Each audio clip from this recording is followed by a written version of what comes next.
하나님 감사합니다. 오늘 이 시간 우리가 주님 앞에 나아갑니다.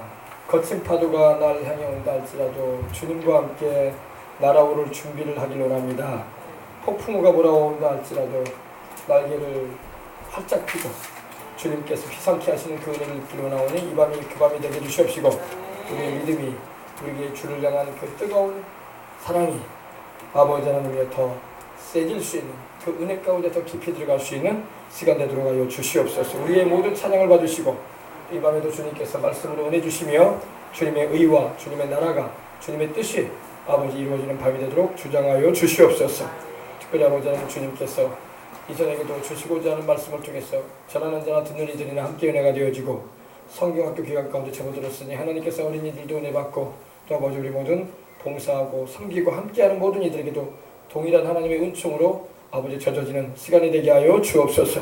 오늘도 주의 보혈의 은총으로 우리를 시키시고 주의 성령으로 충만케 하셔서 기도하는 밤 되게 하시고 하나님의 뜻과 나라를 구하는 복된 시간이 되도록 주장하여 주옵소서. 주 예수님의 이름으로 축복하고 기도합니다. 아멘. 할렐루야. 우리 서로 인사합시다. 주 안에서 은혜 많이 받으십시다. 주 안에서 축복을 받으십시다.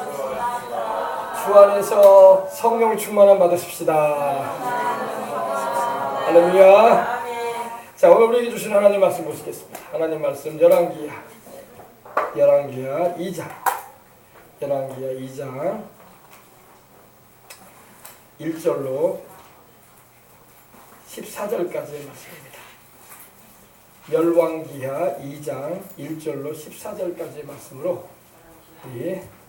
이 밤에 은행하도록 하겠습니다. 자, 우리 제가 한 절, 여러분이 한 절 말씀 봉독에 올리고 마지막 절 14절은 함께 하나님 말씀 봉독에 올리겠습니다. 야훼께서 회오리 바람으로 엘리야를 하늘로 올리고자 하실 때에 엘리야가 엘리사와 더불어 길갈에서 나가더니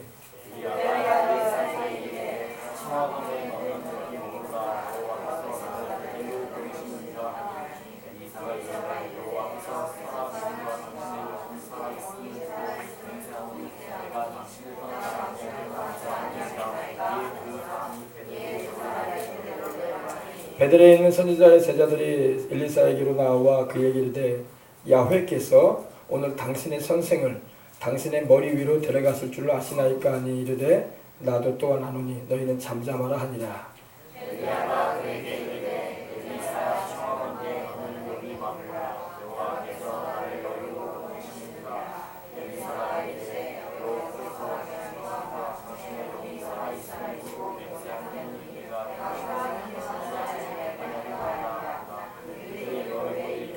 여리고에 있는 선지자의 제자들이 엘리사에게 나와 이르되 야훼께서 오늘 당신의 선생을 당신의 머리 위로 데려가실 줄 아시나이까 하니 엘리사가 이르되 나도 아노니 너희는 잠잠하라.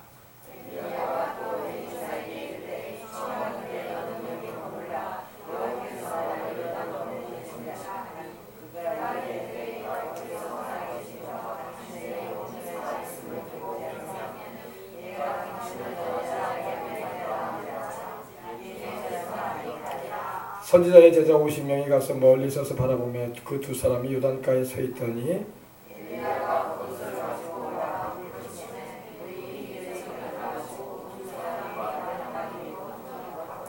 건너매 엘리야가 엘리사에게 이르되 나를 내게서 데려가면 당하기 전에 내가 내게 어떻게 할지를 구하라. 엘리사가 이르되 당신의 성령이 역사하시는 역사가 갑절이나 내게 있게 하소서 하는지라.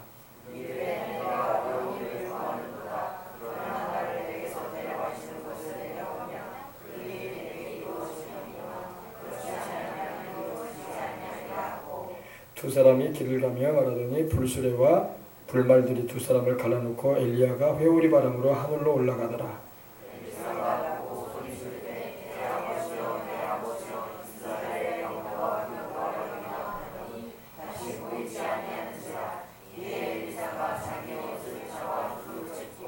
엘리야의 몸에서 떨어진 겉옷을 주워 가지고 돌아와 요단 언덕에 서서 엘리야의 몸에서 떨어진 그의 겉옷을 가지고 물을 치며 이르되 엘리야의 하나님 야훼는 어디 계시니까 하고 그도 물을 치매 물이 이리저리 갈라지고 엘리사가 건너니라.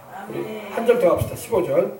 맞은편 여리고에 있는 선지자들의 제자들이 그를 보며 말하기를 엘리야의 성령이 하시는 역사가 엘리사 위에 머물렀다 하고 가서 그에게 나아가 땅에 엎드려 그에게 경배하고. 아멘. 자, 승훈이가 안 보이네. 어디 숨었어요? 아, 화면 엘리사장님 올리세요. 자, 오늘 참 중요한 말씀을 여러분과 함께 나눌 수 있어서 참 감사하게 생각하고 또 이 말씀을 통해서 하나님의 부름을 받으시는 은혜가 있으시기를 주님 이름으로 축복합니다. 자,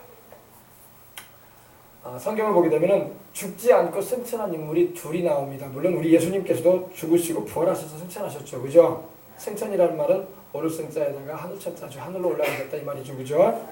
근데 모세도 죽음을 맛보았고 여호수아도 바울도 다 죽음을 맛보았습니다. 그러나 성경을 보게 되면 창세기 5장에서 나오는 에녹이라는 인물과 또 방금 우리가 함께 읽은 열왕기하 2장에 나오는 엘리야라는 인물은 모든 사람이 한 번은 다 겪어야 할 죽음을 희한하게도 겪지 않았어요. 우리는 보통 죽음을 이제 성경적인 표현으로 요단강을 건넌다 이런 표현을 하는데 엘리야와 에녹은 죽음의 요단강을 건너지 않고 하나님이 그냥 데려가셨어요. 할렐루야. 화면이 잘 보이세요? 이 말씀 잘 여러분 새겨 들으시고 믿음을 굳게 잡고 아유 목사님 엘리야도 남자고 엘리사도 남자니까 남자들이나 들어야 하는 말씀 아니겠습니까? 또 주의 종의 길을 가는 우리 경민 형제나 들어야 하는 말 아니겠습니까? 이렇게 생각하는데 그렇지 않아요. 다 들어야 돼. 할렐루야. 다 하나님이 쓰시기를 원하십니다. 하나님은 여성은 또 여성으로 여종으로 쓰기를 원하시고 남성은 또 남종으로 하나님 쓰기를 원하시고 왜 하나님께서 남종과 여종에게 성령을 부어주겠다고 하셨으니까 하나님은 또 남녀를 차별하지 않으셔. 할렐루야. 최자실 목사님을 쓰신 것처럼 또 조영기 목사님도 쓰신 것이고 할렐루야. 조영기 목사님이 쓰임받은 것처럼 최자실 목사님도 쓰임받는 거 아니겠습니까? 그죠? 살아계실 때 그죠? 사명을 다 마쳐가셨는데 우리 최자실 목사님은 이미 소천하셨고 조 목사님도 이제 여든이 넘은 나이 가운데 노년에 마지막 사명을 감당하시고자 달려가고 계시는 걸 볼 수가 있습니다. 할렐루야. 자, 우리 볼 때 보십시다. 이 두 인물이 죽음을 겪지 않았어요. 모세와 같은 경우는 신명기서를 보게 되면 마지막 장에 보면 모세의 시신을 하나님 감춰버리십니다. 왜냐하면 모세가 너무나 영도자라고 하죠. 아주 북한식으로 말하면 영도자고 아주 뛰어난 백성의 지도자였어요. 그죠? 10년도 아니고 20년도 아니고 30년도 아니고 40년간을 하나님의 백성들을 인도했던 지도자였기 때문에 백성들도 정말 모세야말로 우리와 하나님 사이를 이어주었던 하나님의 종이면 틀림없다라고 다 인식을 했기 때문에 나중에 이 모세를 우상으로 취급할 수 있는 그런 단계까지 들어갈까봐 하나님께서 미리 아시고 모세가 느보산에서 요르단에 이 느보산이 있습니다. 그러니까 요단강 건너기 전에 느보산이라는 곳이 있어요. 거기서 주님께서 모세의 시신을 천사장 미가엘을 보내가지고 감춰버리십니다. 왜냐하면 마귀가 모세의 무덤을 웅장하게 이스라엘 백성들로 하여금 너무나 뛰어난 지도자였기 때문에 우상화시켜서 만들 걸 하나님이 미리 아셨기 때문에 천사장 미가엘을 보내서 유다서에 보면 그 내용이 나와요. 그래서 천사장 미가엘과 사단이 모세의 시체를 가지고 다퉈요. 서로 차지하겠다고. 그때 이 사단이 자꾸 하나님의 감추라고 하시는 그거에 대해서 모세의 시신을 막 달라고 하면 뺏으려고 할 때에 미가엘 천사장이 주께서 너를 꾸짖기를 원한다고 했어요. 꾸짖는다는 걸 우리는 책망한다, 심하게 책망한다는 말을 꾸짖는다고 하는 거거든요. 주님이 너를 꾸짖기를 원한다고 했으니까 미가엘 천사장이 그렇게 말하니까 사탄이 그냥 더 이상 할 수가 없었어요. 하나님께 꾸지람 받으면 어떡하려고, 그죠? 근데 여기서 나오는 이 엘리야는 죽음을 보지 않은 인물입니다. 여러분 엘리야라는 인물은요, 이 아방 시대 북이스라엘이라고, 꼭 이스라엘이요, 우리나라 지금 현재 우리나라 남북한과 같은 비슷한 입장이었어요. 북쪽은 우상을 섬기는 사마리아를 중심으로 한 우상 숭배하는 나라였고, 남쪽은 그나마 다윗의 혈통으로서 솔로몬과 르호보암의 뒤를 이어서 계속 다윗의 혈통이 왕이 돼서 아사 왕으로부터 해가지고 히스기야, 여러분 잘 알겠지만 요시야 왕이 되기까지 이렇게 믿음의 사람들이 또 왕들로 세워지기도 했고, 또 개중에는 또 우상 숭배하는 왕들도 있었는데 그래도 그나마 남쪽은 좀 나았어. 결국에는 북이스라엘도 망하고 남유다도 망했어요. 왜냐하면 우상 숭배했기 때문입니다. 이방 신들을 막 받아들였어요. 솔로몬 왕 시대 때도 얼마나 많은 우상 숭배가 막 들어왔는지 몰라요. 왜냐하면 정략 결혼이라고 우리는 막 하지만 이방 여인들을 왕들의 딸들을 막 솔로몬이 자기 아내로 삼았어요. 그래서 평화적인 관계 유지하고 싶었어. 인간적인 지혜인 거죠. 그죠? 여러분 인간의 지혜가 평화를 주지 않습니다. 하나님이 평화를 주셔서 평화가 온 거지 인간의 지혜를 짜내가지고 그 방법으로 한다고 평화가 이루어지지 않습니다. 그로 인해서 오히려 이방 여인들이 들어오므로 온 이스라엘이 우상을 섬기는 일이 막 벌어지게 되었고 결국에는 남유다도 북이스라엘이 아수르에 의해서 망하고 난 후에 얼마 지나지 않아서 바벨론에 의해서 망하고 말았던 것입니다. 근데 이 북이스라엘에 아합이라는 왕이 있었어요. 그때 당시 남유다는 여호사밧이라는 왕이 있었고 아합 우상 섬기는 왕이었어요. 사마리아 성을 중심으로 해서 통치를 했는데 그 당시 남유다에는 이 여호사밧이라는 믿음이 좋은 왕이 있었어요. 근데 믿음 좋은 왕이 우상 섬기는 왕하고 손잡았어. 하나님이 기뻐하셨을까 안 기뻐하셨을까? 성경을 보면 나와요. 하나님이 기뻐하지 않으셨어요. 신약 성경에도 고린도전에도 보면 이런 말이 있죠. 바울이요. 믿는 자와 불신자가 어떻게 멍에를 같이 하겠느냐. 그리고 그리스도와 벨리알이 어떻게 조화를 이루며 하나님의 성전과 우상이 일치할 수 없다 이랬어요. 그죠? 우리 믿는 자와 안 믿는 사람은 물론 우리가 안 믿는 사람들과도 직장생활 할 수 있고 또 친구관계, 동료관계도 가질 수 있어요. 그러나 물과 기름이 섞이지 않은 것처럼 믿는 자와 믿지 않는 자는 하나가 될 수가 없어요. 그래서 배우자를 만날 때도 반드시 믿는 사람을 만나야 돼. 알겠습니까? 우리 여의도 순복음교 청년들 여의도 순복음교에서 만나라고. 멀리 찾을 필요 없어. 할렐루야. 자꾸 멀리서 찾을 필요 없어요. 여러분 곁에 있다고. 여러분 여의도 순복음교 안에 있다고 배우자가. 왜 자꾸 어문 데에 눈을 돌리려고 그래. 주님 안에서 만나되 우리 여의도 순복음교회에서 만나고 우리 대학 청년부에서 만났으길 바랍니다. 그러면 하나님의 뜻 안에서 함께 주의를 해나가면서 저 천국에 이르도록 동역할 수 있는 은총이 임할 줄 믿습니다. 근데 이 아하방 때에 이 엘리야가 갑자기 출현해요. 열왕기상 18장에 엘리야가 처음 나옵니다. 엘리야라는 말은 말 그대로 엘리라는 말은 하나님을 말해요. 야는 바로 야훼, 할렐루야 할 때 야자예요. 그러니까 야훼는 하나님이시다 이 말이야. 여호와는 하나님이시다 이런 의미예요. 엘리야라는. 그러니까 벌써 여러분 굉장히 선포적인 의미죠. 그 이름을 부를 때마다 여호와는 하나님이시다. 여호와는 하나님이시다. 엘리야? 여호와는 하나님이시다. 그지? 그러니 엘리야라는 이름을 듣는 사람들마다 각인되는 거야. 여호와는 하나님이시다. 여호와는 하나님이시다. 그 외에 다른 신은 없다 이거야.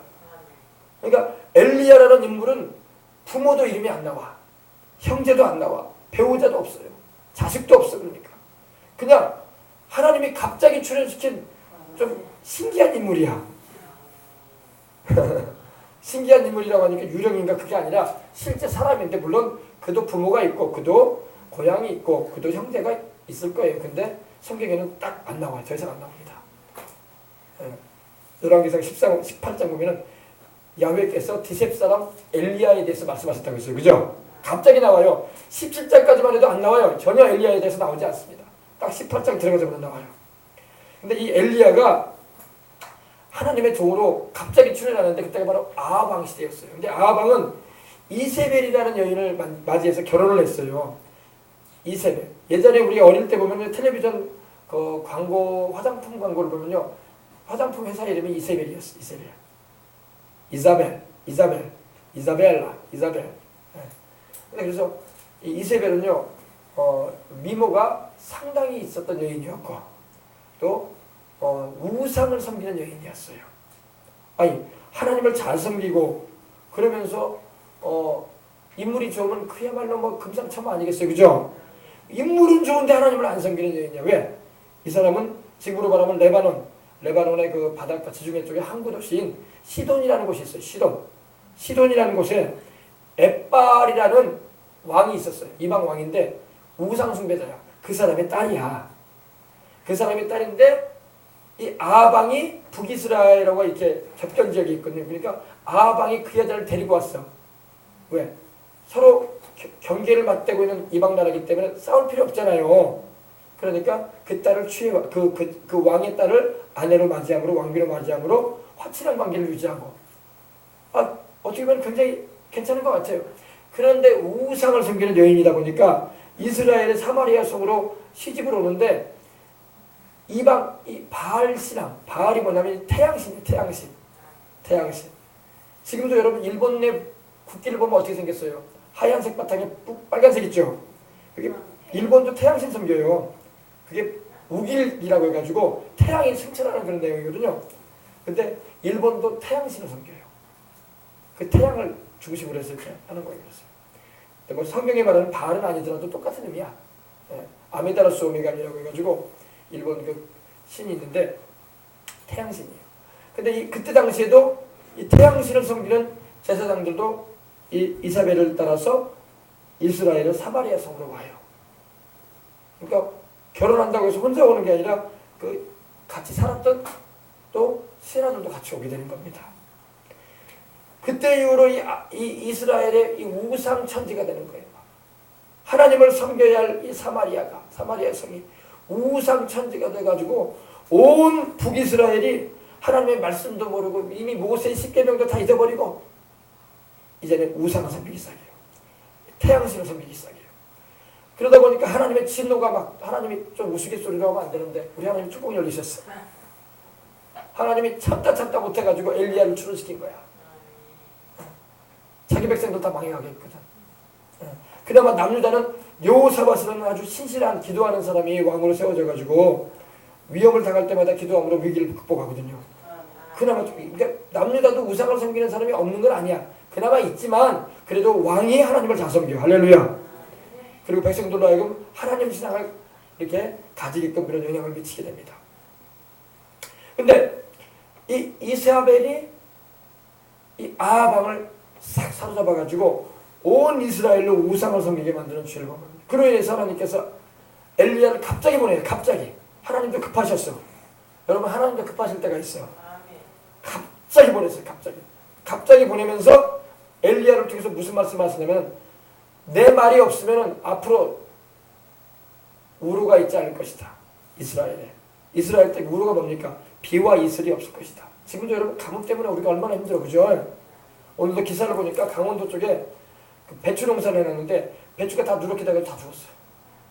그 정성껏 심어놓은 배추가 비가 안 오니까 산골 그 강원도 고랭지 채소가 다 누렇게 떠가지고 다 죽었더라고. 오늘 다음 기사 보니까 좀 보세요. 오늘 나왔을 겁니다.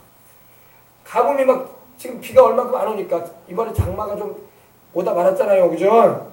오늘도 비가 진짜 이건 빈지 비가 눈물방울을 떨어졌는지 조금 내려 말아버렸어요. 그러니까 안 내리면 못해. 아무것도 안 된 거는. 그러면 이스라엘도 엘리야가 그러는 거예요. 왜 하나님께서 말씀하셨거든요.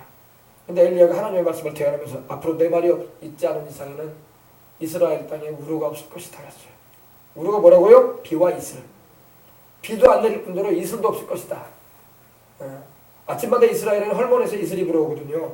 산들이 적시거든요. 이슬조차도 하나님 안 주겠다는 거예요. 왜? 온 백성이 다 우상 숭배하니까 하나님께서 진노하셨어. 그리고 이 엘리야가 아하방에게 그렇게 말한 거예요. 그로부터 3년 반 동안 비가 안 옵니다. 그러니 백성들이 어떻게 했어요? 채소는 다 말라서 타버리고 나무들도 다 뿌리가 말라가고 다 죽어가고 있어요. 곡식이니 뭐 과실이니 없어. 나중에 하나님께서 엘리야로 하여금 어디 가서 있게 하냐면 시냇가에 좀 있어라. 근데 나중에 그 시냇가도 말라버립니다. 그러니까 온 천지가 이제 가뭄으로 다 죽어가는 그런 상황이었습니다. 그러는 와중에 하나님께서 엘리야에게 사명을 주시는데 바로 바알 선지자와 아세라 선지자. 아세라 신은 여성신이 여성신. 성경에 보면 남성신이 나오고 여성신이 나와요. 바알은 남성신. 바알은 이 태양신으로서 햇볕을 비춰줘서 농작물들 과실수를 잘 자라게 한다 이거야. 그리고 이 아스다롯이나 이 아세라는 여성신으로서 자손을 번성시켜주고 애를 잘 낳게 해준다 이거야. 그러니까 축복 주는 신이다 이거야. 그러니까 그게 원래 이방 신인데 이방 나라에서 섬기는 그런 거짓된 신인데 우상에 불과한데 이스라엘 백성들도 그걸 쫓아서 따라가요. 그래가지고 나중에는 여호와 하나님, 야훼 하나님을 저버리고 이제는 하나님, 야훼 하나님도 신앙하는 것 같으면서도 우상도 같이 섬기는 그런 지경에 막 이스라엘이 떨어지고 있었습니다. 하나님이 너무 급하셨기 때문에 엘리야를 갑자기 출현시켜가지고 이 바알 신앙을 가지고 있는 바알 선지자 450명과 아사르 선지자 400명과 더불어 갈멜산에서 불로 응답하시는 신이 참 하나님이다. 이걸 통해서 대결을 하죠. 그죠? 저도 이 이스라엘에 갔을 때 제가 작년에 이 갈멜산을 갔다 왔어요. 갈멜산 갔다 왔는데 갈멜산이 아주 그렇게 높은 산은 아니에요. 그런데 아주 역사적인 산이겠죠. 그죠? 제가 오늘 여러분이 갈멜산 안 가봤지만 갈멜산의 흔적을 만져볼 수 있는 기회를 드리겠습니다. 자, 이게 갈멜산 돌이야 진짜.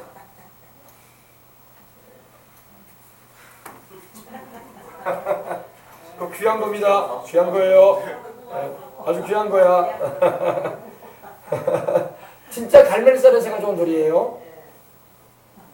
돌 색깔이 노랗죠.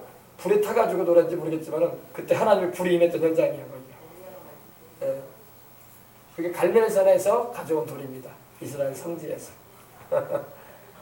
제가 이스라엘에서 또 가져온 돌이 다윗의 돌도 있어요. 다윗의 돌. 다윗이 골리앗을 향해서 나갔을 때 그 엘라 골짜기에서 그 시내가 흐르는 쪽에서 돌멩이 주워서 갔거든요.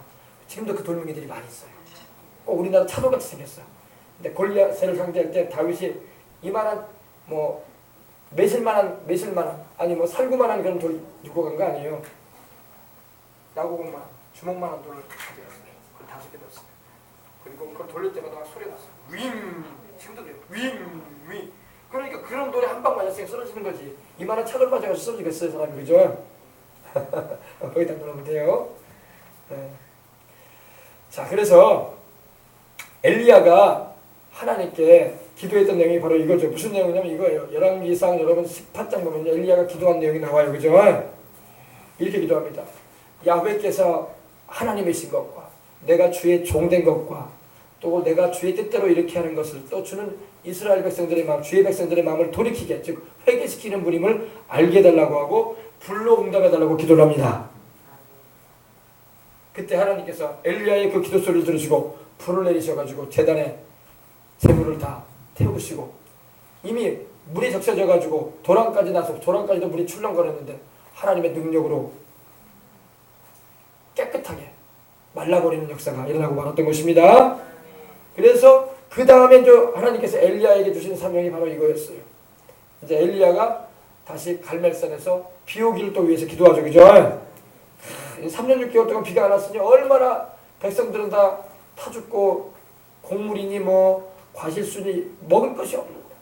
그러니까 엘리야가 이제 그곳에서 부르짖어 기도할 때 하나님께서 지중해로부터 바로 그쪽이 바로 이 지중해 근처예요. 손바닥만한 구름이 올라왔어. 그죠? 하나님께서 큰 비를 내려주시죠. 그죠? 엘리야가 하나님이 주신 힘을 가지고 달리는데 엄청 엘리야야말로 지금 이 시대에 뭐 마라토너보다 더 빨리 달렸어. 하나님이 함께 하니까 엘리야가 허리를 딱 묶고 달리는데 마차보다 더 빨리 달렸어. 엘리야가 한 번은 여러분 놀라운 일이 있습니다.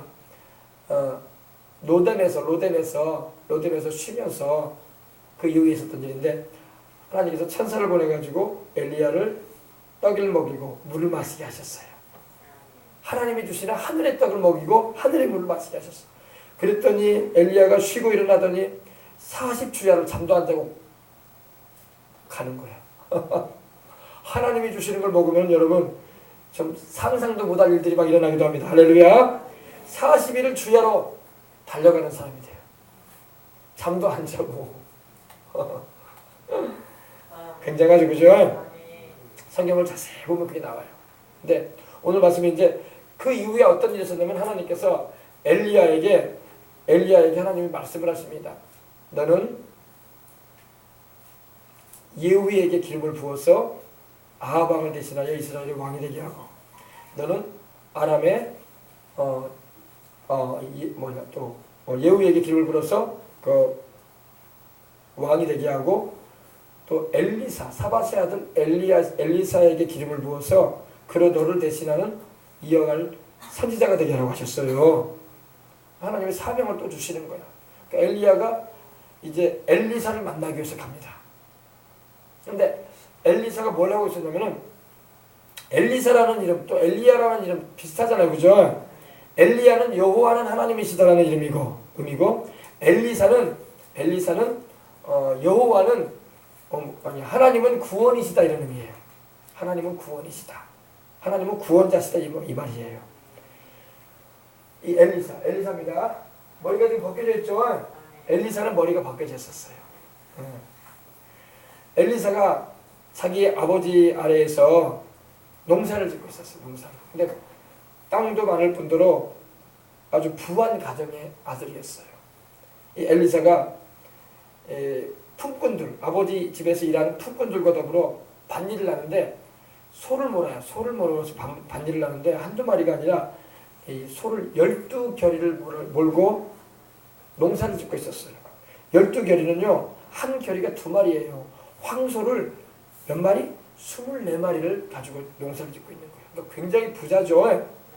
소 한 마리도 굉장히 큰, 요즘에도 여러분 황소 한 마리에 한 500이에요, 500이에요. 근데 요즘에 500하고 옛날에 그 시대의 황소의 그 가치는 다르죠. 재산 가운데도 제일 가는 재산 아닙니까? 그죠? 우리 옛날 농사 짓는 분들도 황소를 제일 큰 재산으로 여겼잖아요. 밭농사도 농농사인데. 근데 엘리사는 분홍의 아들이었어요. 분홍의 아들인데 엘리야가 가면서 자기 겉옷을, 엘리사가 일하고 있는 걸 보면서 자기 겉옷을 싹 벗더니 겉옷을 싹 튀겨준 거예요. 누구한테? 엘리사한테. 엘리사가 자기를 향해서 엘리야의 겉옷이 날아오는 거야. 그리고 엘리야인지 알게 되는 거예요. 그러면 겉옷을 날려줬다는 게 무슨 말일까요? 겉옷은 바로 능력을 말하거든요. 너는 나를 대신하여 이제 선지사역을 감당해야 된다. 이런 의미예요. 그러니까 뜬금없이 엘리사가 깜짝 놀란 거죠. 나는 우리 아버지 뒤를 이어서 우리 이 생업을 이어가고 말이야. 이 많은 재산들을 관리해가면서 품꾼 거느리고 이렇게 분홍으로 산 인물인데 갑자기 엘리야 선지자가 오더니 겉옷을 딱 던져주는 거예요. 그러니까 충격이죠. 안 그러겠습니까? 마음에 갈등도 있었을 거 아니에요. 근데 좋은 일이라는 건 알았어요. 그죠? 왜? 엘리야는 하나님이 세우신 종이고 또 그에 대한 소문이 났기 때문에, 그죠? 그가 참 선지자라는 걸 알았어요. 엘리사가 엘리야에게 말을 합니다. 나로 내 아버지께 인사를 드리고 가게 하십시오. 나에게 내 아버지께 인사를 드리고 당신을 따를 것입니다. 그러니까 엘리야가 이러는 거예요. 하나님 먼저 결단을 촉구하는 거예요. 하나님이 부를 때는 결단을 해야 돼. 아멘. 결단을 하지 않고 미련을 두고 누적하면 안 돼. 아멘. 엘리야가 잠깐 누적했어. 우리로 말하면 당연한 거 아니겠어요? 나는 내 부모님에게 인사를 하고 가야 되지 않겠습니까? 근데 엘리야는 이러는 거예요. 엘리사에게. 겉옷을 딱 봤더니 다시 취하더니 없는 일로 하자. 한마디가 딱 그거예요. 없는 일로 하자. 없었던 걸로 하자. 여러분, 하나님이 부를 때는 없었던 걸로 하자라는 말이 나오게 되면 안 돼요. 따라야 돼. 아멘. 그래서 그때 엘리사가 그 자리에서 부모님 찾지도 않아요. 그 자리에서 바로 소를 잡습니다. 주인의 아들이니까 소 잡을 수 있지. 소를 잡고 쟁기가 알았던 그 나무를 장작으로 삼아가지고 소고기를 맛있게 요리합니다. 해가지고 품꾼들을 대접해줘요. 먹으라고. 그리고 자기는 딱 떠나요. 엘리야를 쫓아갑니다. 그러니까 자기가 했던 생업을 이제는 끝냈다 이거예요. 소도 잡았고 그리고 쟁기도 불태워버렸으니 이제는 다시 안 돌아가는 거야. 하나님께서 우리를 부를 때는요, 세상 것을 놔버려야 돼. 아멘. 세상 것을 놔버려야 돼. 미련을 가지면 안 돼요. 우리 주님께서도 그러셨죠. 쟁기를 잡고 밭일을 가는데 쟁기를 잡고 뒤를 돌아보면 돼, 안 돼요. 주님이 하나님 나라에 합당치 않다고 했어요. 그러므로 단호한 결심을 가지고 나를 부르신 주님이 확실하고 내가 가야 할 길이 확실하다면 내려놔야 할 줄 믿습니다. 아멘. 그 다음부터는 주님이 알아서 할 거야. 목사님 말이 그렇죠. 정말 뭐 수중에 내가 가진 것도 없고 말이에요. 내 주머니에 뭐 푼돈이라도 있어야지, 뭘 얼마라도 있어야지 내가 그걸 좀 의지를 해가지고 움직일 텐데 그런 것도 없는. 하나님의 방법은 그게 아니야. 그런 인간 계산이고 하나님이 엘리사를 통해서 일하시는 부분이 그래서 나타나기 시작하는 거예요. 할렐루야. 그래서 엘리야를 따랐던 거예요. 그때 이후로 엘리사는 따라다니며 이제는 선지자 수업을 받아요. 주의 종의 길 가는 걸 받았다 이 말입니다. 아시겠어요? 네. 그리고 엘리야의 영성을 이어받게 됩니다. 이어받게 되는데 이제 그 장면 보십시오. 이제 얼마 안 남았어. 얼마 안 남은 가운데 하나님께서 엘리야를 회오리 바람으로 하늘로, 여기서 말하는 하늘은 물론 저기 뭐 해가 떠 있고 뭐냐 구름이 떠다니는 그런 하늘도 말하기도 하겠지만 그 위를 말하는 천국을 말하는 겁니다. 엘리야가 올라갔을 때 어디로 갔겠어요? 저 우주 넘어 천국으로 간 거 아니겠습니까? 그죠? 엘리야가 또 어디서 나타납니까? 신약성경에 보니까 예수님께서 변화산상에 계실 때 모세와 엘리야가 나타나서 주님이 곧 십자가 됐을 것에 대해서 함께 변화산에서 얘기를 나누신 걸 볼 수 있었어요. 그죠? 베드로와 야고보와 요한이 그걸 목격을 했잖아요. 근데 이 회오리 바람으로 엘리야를 하늘로 하나님께서 올리고자 하실 때였어요. 그때 엘리야가 엘리사와 더불어 길갈에서 나가고 있었어요. 길갈이라는 말은 이제 굴러간다 이런 말이에요. 네. 굴러간다. 여러분 우리 주님을 따를 때는 세상 것을 다 굴러보내야 할 줄 믿습니다. 자꾸 세상 것을 붙잡고 있으면 주님을 못 따라가요. 주님께서 명하시면 언제든지 세상 것을 놔버리고 굴러보내버리고 나는 주님을 따라가야 할 줄 믿습니다. 엘리야가 엘리사와 더불어 길갈에서 나가고 있었어요. 근데 그때 엘리야가 엘리사에게 말을 합니다. 청하건대 너는 여기 머물라. 야훼께서 나를 베델로 보냈으니라. 너 엘리사야 이제 그만 나 따라와라 이거야. 이제 여기 머물러 있어. 내가 그동안 너를 이렇게 선지 수업을 시키고 또 주의 종의 길을 가는 길을 내가 가르쳤는데 이제 너는 많은 걸 배운 것 같지 않느냐. 이제는 속된 표현으로 하산할 준비해라 이거야. 내가 따라오지 말아라. 왜냐 나는 이제 곧 하나님께서 나를 하늘로 올리실 텐데 이제 너는 안 따라와도 되겠다. 나는 이제 사명을 마쳐간다 이 말이죠. 그러면서 이제 나는 하나님께서 나를 베델로 보내신다. 베델은 바로 하나님의 집을 말하거든요. 하나님의 집을 말해요. 그래서 나를 베델로 보내시느니라. 근데 이 베델이요 처음에는 야곱이 잠 깨어 돌베개에 메고 기름 부었던 곳이 베델인데 하나님을 만난 곳인데 이 베델이 나중에는 우상을 섬기는 그 동네가 되버리고 말았어요. 왜냐하면 북이스라엘 때 지금 이 엘리야가 사역을 하기 전에 그 이전에 여로보암이라는 솔로몬 왕 때 있었던 여로보암이라는 사람이 북이스라엘의 백성들이 남유다로 예루살렘으로 예배드리러 가는 걸 싫어해가지고 왜 백성들의 민심을 뺏길까봐 이러다가 나 배반하는 거 아니냐 솔로몬 그 아들 르호보암 쫓아가는 거 아니냐 해가지고 애타가지고 우상을 막 단과 베델에가 세워놨던 곳이었어요. 근데 그곳을 나를 주님께서 보내신다 이거예요. 여러분 주님의 사람은 또 마지막까지 사명을 감당해야 할 줄 믿습니다. 우상이 있는 곳일지라도 가서 주님을 전해줄 수 있는 그런 사명을 감당할 수 있는 하나님의 사람들이 되어야 할 줄 믿습니다. 그래서 우상은 아무것도 아니다. 오직 하나님은 한 분이시다. 아멘. 우리 주 예수 그리스도의 하나님을 전해야 할 줄 믿습니다. 베델로 보내시느냐 하니 엘리사가 이르되 야훼께서 살아계심과 당신의 영혼이 살아있음을 두고 맹세하노니 내가 당신을 떠나지 아니하겠나이다 하는지라. 야훼 하나님께서 살아계시고 또 당신도 영혼이 내가 살아있는 것을 내가 두고 맹세합니다. 단호하게 말한다 이겁니다. 내가 당신 떠나지 않을 것입니다. 하는지라 이 두 사람이 베델로 들어가니. 여러분 우리 주님도 그래요. 우리 주님도요. 우리가 주님을 따를 때 주님의 부름을 받고 주님을 따를 때 주님께서 때로는 우리를 시험하실 때가 있어요. 우리가 주님을 열심히 믿고 주님 뜻대로 살려고 하는데도 자꾸 어려운 일이 당할 때도 있어요. 그러면 그때 우리가 낙심하고 주저앉아버리면 안 돼요. 그때일수록 더 주님을 붙잡고 주님을 쫓아가야 할 줄 믿습니다. 엘리야가 지금 그걸 테스트하는 거예요. 너 그만 따라와라 나. 근데 엘리사 입장에는 아주 강력한 이 소망이 있어요. 그게 뭐냐, 간절함이 있어요. 왜? 우리 스승 엘리야처럼 나도 쓰임 받아야 되겠다. 네? 우리 스승 엘리야처럼 영감이 있고, 그죠? 우리로 말하면 성령 충만해서 복음의 증인이 되고 수많은 영혼을 살리는 일을 내가 감당해야 되지 않겠는가.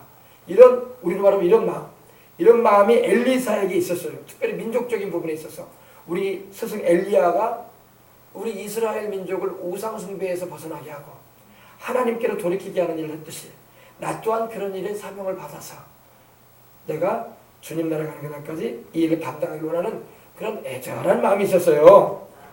근데 엘리야가 이때쯤에서 말하는 거예요. 너 오지마! 여기 있어. 이러는 거예요. 나 이제 하나님께서 나를 하늘로 올리신다.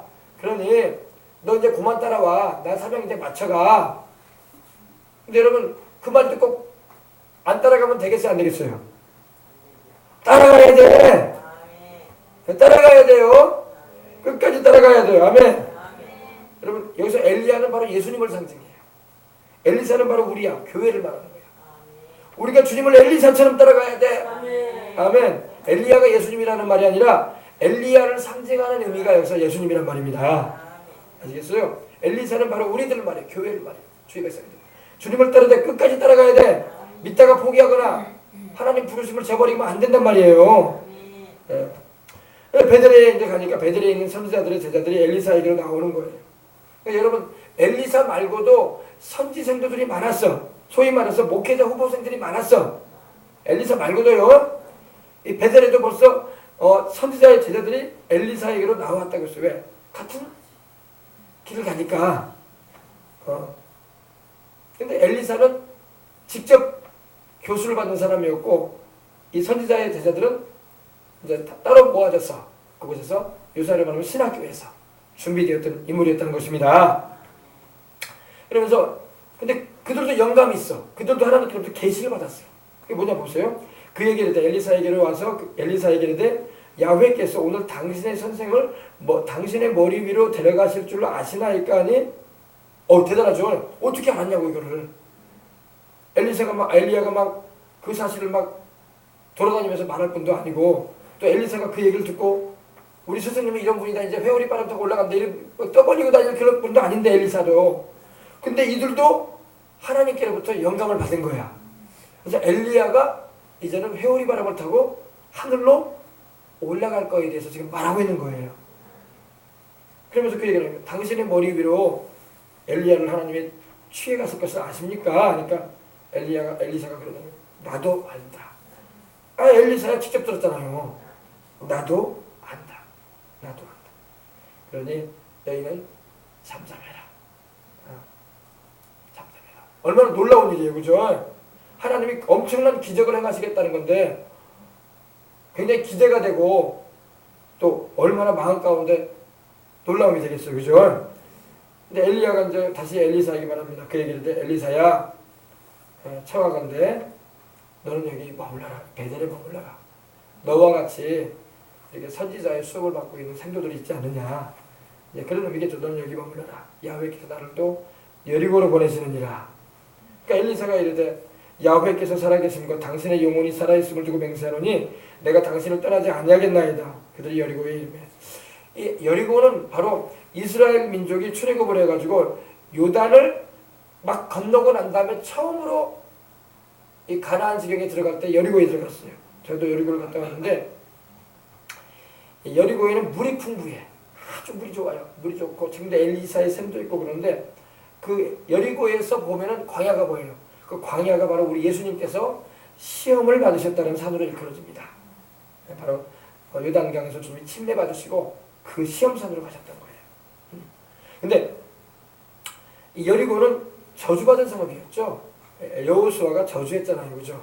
여리고를 점령한 다음에 누구든지 이 성을 건축하는 자는 장자와 계자를 잃을 거라고 했어요. 건축을 시작하는 날 장자가 죽을 것이고 건축을 마치게 되는 날 막내 아들이 죽을 것이다. 근데 그 예언이 그대로 이루어지는 장면도 우리가 있습니다.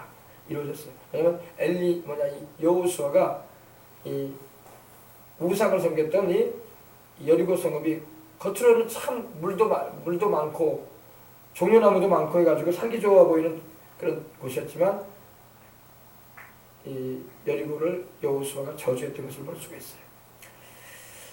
내가 당신을 떠나지 않냐. 근데 이 여리고까지도 또 엘리야가 하나님의 명을 받아서 가는 거예요. 여러분, 우리는 주님이 명령하시면은 악을 갈 쪽 빈돌이라도 갈 수 있는 자들이 되어야 할 수 있습니다. 옛날에 우리 신학 가셔가지고 정말 순수했던 분들은요, 주님이 가라는 데를 다 갔어. 근데 우리 요즘에 우리 분들은요, 안 그러신 것 같더라고. 그러나 여러분, 주님이 부르시거든 어디든지 주님 명하시면 갈 수 있는 그런 하나님의 사람들 되시기 바랍니다. 여리고에 이제 같이 가게 됩니다. 이게 안 떠나고 한다니 뭐. 우리 주님도요, 우리에게 시험해 보시면서 이런 시험을 주실 때 우리가 주님을 끝까지 따르겠다라는 의지를 보이고 주님께 대한 믿음을 굳게 잡으면요, 주님도 말리지는 않으세요. 할렐루야. 우리 주님 좋은 분이야. 할렐루야. 여리고에 가니까 여리고에도 또 선지자의 제자들이 있는 거예요. 거기도 또 신학교가 있어요. 여리고 신학교, 아까는 베델 신학교. 선지자 생도들이 막 있는 거예요. 그래서 엘리사에게 나와가지고 말하는 겁니다. 야훼께서 오늘 당신의 선생을 당신의 머리 위로 데려갔을 줄 아시다니까. 굉장하죠. 이들도 기도하는 사람이란 말이야. 이 선지자라는 말은 예언자를 말하거든요. 그러니까 동일하신 하나님의 성령께서 이들 가운데도 역사하심으로 말미암아 엘리야를 하나님이 승천시키실 거에 대해서 알게 하신 거야. 그러면서 이제 그 얘기를 또 엘리사에게 와서 하는 거예요. 당신의 선생을 당신의 머리 위로 데려가실 줄 아십니까? 하니까 엘리사가 말을 합니다. 나도 압니다. 너희는 잠잠해라. 그렇죠. 엘리사도 당연히 알죠. 엘리사는 직접 들었잖아, 엘리야한테. 그죠? 엘리야가 또 엘리사에게 말합니다. 청하건대 너는 여기 머무라. 엘리사야, 나 그만 따라오라. 자꾸 그만 따라오래. 여러분, 우리 찬송가에 보면 어떤 찬양이 있어요? 예수님 나를 오라 하네. 예수님 나를 오라 하네. 어디든지 주를 따라 주와 같이 가려네. 겟세마네 동산까지, 심판하실 자리까지, 피땀 흘린 동산까지 주와 함께 가려네. 심판하실 자리까지 가려네. 할렐루야. 주님을 끝까지 따라가는 자에게 하나님 은혜를 주시는 거야. 중도에 포기해버리고 따라버리면 안 돼요. 신앙생활도 마찬가지야. 주님을 끝까지 따라가는 사람이 천국 가는 거야. 아무리 별 은혜를 다 받아도 주님을 저버리고 등지고 물러가 버리면 천국에도 못 가. 알겠습니까? 예. 엘리야가 또 엘리사에게 말하는 겁니다. 청하건대 너는 여기 머물러라. 야훼께서 나를 요단으로, 이번에 또 요단으로 보내신, 요단강에 있는 요단으로. 요단이라는 말은 이 아래로 내려간다는 그런 의미예요. 요단강이라는 게 그 의미가 아래로 내려간다. 이런 의미입니다. 요단으로 보내시느니라 하니까 그가 이르되 야훼께서 살아계신 당신의 영혼이 살아있음을 두고 맹세하노니. 그러니까 영혼은 바로 생명 아닙니까? 그죠? 하나님도 살아계시고 당신도 당신의 생명을 내가 두고 맹세합니다. 나는 당신 떠나지 않습니다. 그러니까 엘리야가 그렇게 말을 해도 안 떠나니 같이 또 요단으로 가는 겁니다. 끝까지 동행해야 할 줄 믿습니다. 여러분, 많은 하나님의 사람들이 우리 주님과 동행하다가 포기해버린 사람도 있어요. 포기하면 안 돼. 끝까지 주님을 붙여쳐야 돼. 붙여준다는 것은 주님께 매달리면서 가야 돼. 아멘. 주님 없이는 우리는 할 수 없어요. 신앙생활도 여러분 내 힘으로 하는 게 아니야. 내 힘과 내 능력으로 하는 게 아니라 주님의 성령이 함께 하실 때 가능한 거야. 그럴 때에 우리가 타락하지 않냐고 주님을 끝까지 따라갈 수 있는 것입니다. 근데 선지자 제자 또 50명이 가서 멀리 서서 바라봅니다. 여기 7절 보세요. 선지자의 제자 50명이 요단에 있는 이 베델에 있는 선지자의 제자 여리고에 있죠. 여리고에 있는 선지자의 제자 50명이 가서 멀리 서서 바라봅니다. 뭘 바라봤을까요? 엘리야가 올라가나 엘리야가 승천하나 안 승천하나 바라보고 있는 거예요. 그래서 그런 가운데 그 두 사람이 요단가에 서 있는 거예요. 요단가는 바로 요단가. 여기입니다. 여기요. 여기 요단강입니다. 요단강.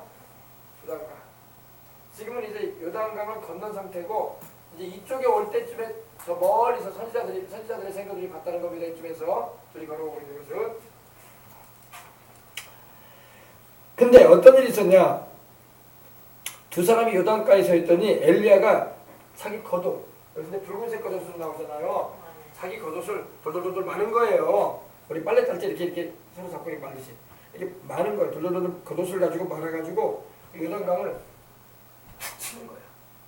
툭 치니까 이 물이 흘러다니더니 어딥니까? 저기 갈릴리 호수로부터 사해 쪽으로 흘러가던 그 물결이 갑자기 멈춰버리는 거예요. 이리 막 터져버리고 저리 터져버리는 거예요. 물이 막. 참 신기할 노릇이죠. 강이 여러분 이렇게 흩어지는 것도 신기할 노릇인데 모세 당시에 여러분 출애굽할 때 이스라엘 백성들은 어땠을까요? 홍해수가 갈라졌으니 뭐 말로 할 수가 없었을 거예요. 아마 장관이었을 거예요. 장관. 여러분 아쿠아리움 안 갔어도요. 그 당시 사람들은 자연 아쿠아리움을 봤어. 물이 쫙 벽처럼 딱 서가지고 물고기들이 막 왔다 갔다 옆에서. 물고기하고 눈이 마주쳐. 근데 물고기가 못 와요. 못 튀어나와. 자연 아쿠아리움. 물결이 막 이렇게 있는데 벽이 돼가지고 서 있어. 건널 때까지. 그러니까 참 장관이었을 거예요. 바다에 그 물고기들이 막 물고기 왔다 갔다 하고 상어떼가 보이고 말이야, 고래떼가 보이고 말이야, 요나스 때 고래떼도 보이고 막 그러면서 막 물고기들도 막 이스라엘 백성들을 보고 신기해하고 이스라엘 백성들도 가면서도 신기하고 야 이거 뭐냐 이게. 할렐루야. 그런 놀라운 일을 경험했단 말입니다. 근데 엘리야가 겉옷을 말아서 요단을 치니까 물이 이리 저리 갈라지면서 마른 땅이 돼버리는 거야. 이스라엘 백성들이 여러분 출애굽을 할 때 홍해수를 건널 때 질퍽한 갯벌을 걷는 게 아니에요.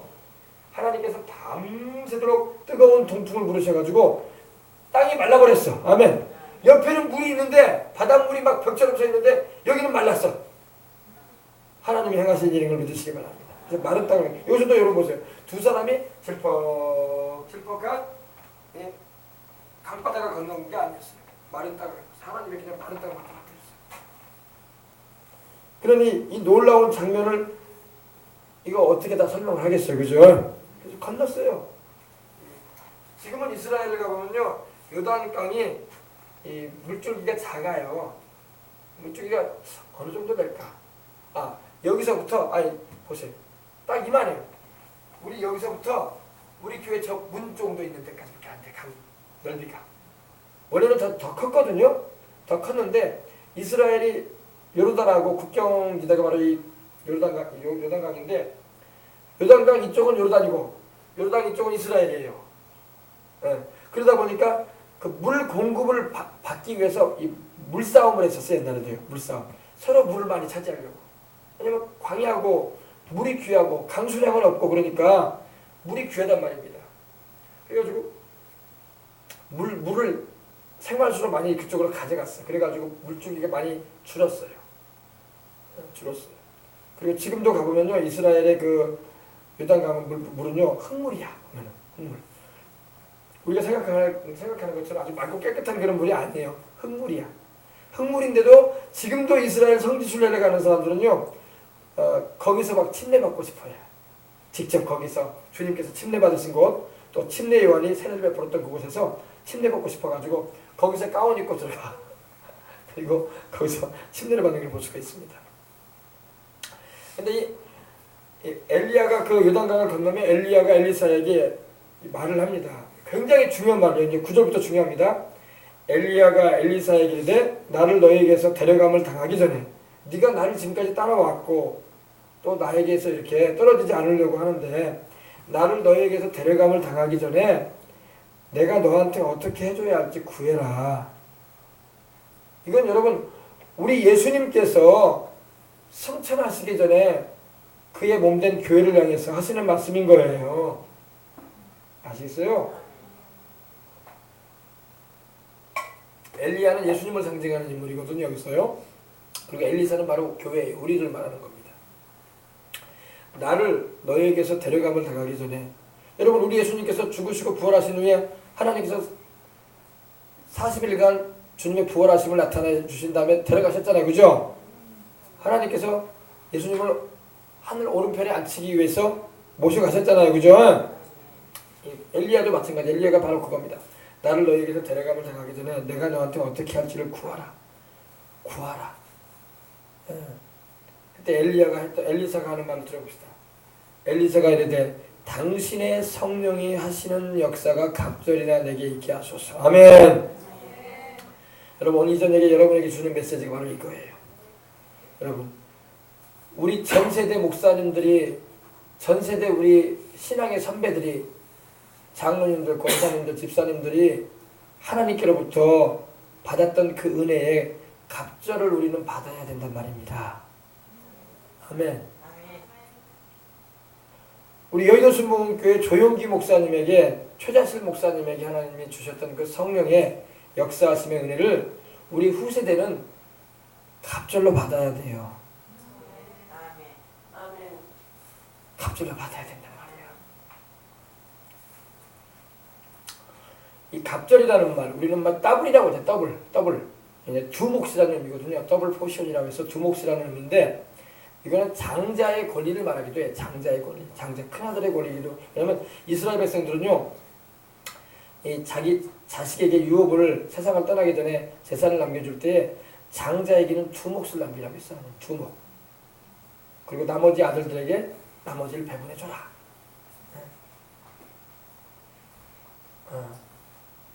여러분도 엘리사와 같이 하나님께로부터 이런 두 몫을 받는 분들이 되시길 바랍니다. 두 몫. 장자의 축복을 받아야 돼. 아멘. 아멘이 너무 작다 근데. 별로 그냥 아이 목사님 뭐 그거야 뭐 주의 길을 가는 사람들이나 하는 거고. 아니 그러면 장로님들이 받은 축복의 갑절이라도 구하라고. 평신도니까 다른 유명한 우리 주를 위해서 헌신하고 충성하셨던 소천에 가셨던 우리 믿음의 우리 권사님들이 하나님께로 받았던 축복의 그 갑절도 구하라고. 아멘. 갑절이나 내게 있게 하소서. 더블을 구하게. 더블. 여러분 엘리야야말로 정말 하나님께서 이스라엘 백성들을 회개시키고 돌이키게 하는 일에 하나님이 아주 귀하게 강하게 쓰신 종이란 말입니다. 근데 그의 영감의 갑절을 구하고 있는 거예요 지금. 엘리야가 여러분 어땠어요? 죽은 아이도 살렸죠. 그죠? 엘리야가 왕 앞에서도 두려워하지 않고 하나님 말씀을 선포했죠. 그죠? 백성들을 회개시키려고 불을 내리기까지 하나님께 쓰임받았잖아. 어마어마한 종이에요. 어마어마한 종. 율법으로는 모세가 하나님의 큰 종이고 선지사역으로서는 엘리야를 제일로 여깁니다. 취급해요. 그래서 변화산상에서 모세와 엘리야가 나타났던 거예요. 그리고 주님을 위해서 그 자리에 있었던 것입니다. 당신의 성령이라고 하니까 엘리야의 영혼을 말하냐 그게 아니라 그러니까 엘리야에게 임하셔가지고 일하셨던 성령님의 역사의 갑절을 원한다 이거야. 우리 여의도 순복음교회 우리 모든 주의 백성들은요 정말 여의도 순복음교회 조용기 목사님이나 최자실 목사님이나 또 이용훈 목사님도 계시지만 주의 종들과 장로님들과 권사님들이 초창기 그들이 주를 위해서 귀하게 쓰임받고 지금도 쓰임받고 계시지만 이미 소천한 분도 계시지만 그런 분에게 하나님이 내리셨던 은혜의 갑절을 구하란 말이에요. 아멘. 당신의 성령이 당신 가운데 역사하셨던 성령의 그 역사하심의 갑절을 나는 원합니다. 얼마나 엘리야가 이 소망을 피력하는 거예요.